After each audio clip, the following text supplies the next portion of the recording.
Thank you, Chelsea. Polls open across New York State tomorrow at 6 in the morning as people vote in this off-year election. 2 on Your Side's Kelly Dudzik joins us in the studio with analysis about what kind of turnout is expected this year. Kelly?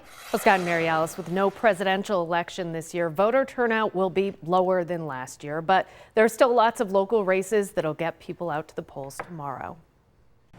This afternoon, I talked with UB political science professor Sean Donahue about his expectations for voter turnout tomorrow. Lower than the presidential or midterm election, which is fairly common. Early voting ended yesterday, and in Erie County, the county with the most registered voters in western New York, more than 37,000 people voted.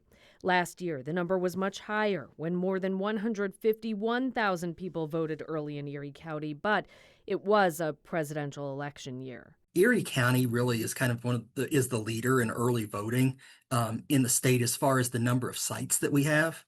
In that there is one for each of the city council districts in Buffalo, and then a couple of other sites, one at the Board of Elections, one at the Theodore Roosevelt inaugural National Historic Site, and then each of the towns has one early voting site, despite populations. Donahue expects turnout to be highest tomorrow in places with competitive races like Hamburg, Cheektowaga, Tonawanda, and Amherst. Amherst is, becoming kind of a Democratic stronghold, more than it was, say, 30 or 40 years ago when it was strongly Republican.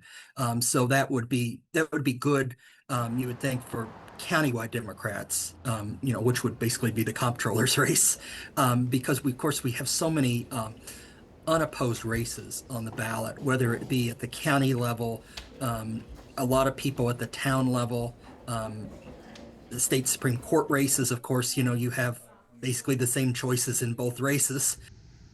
And tomorrow you can vote from 6 in the morning until 9 o'clock at night, but you have to remember that you have to go to your assigned polling place, which is different from early voting. On Your Side, Kelly Dudzik, Channel 2 News.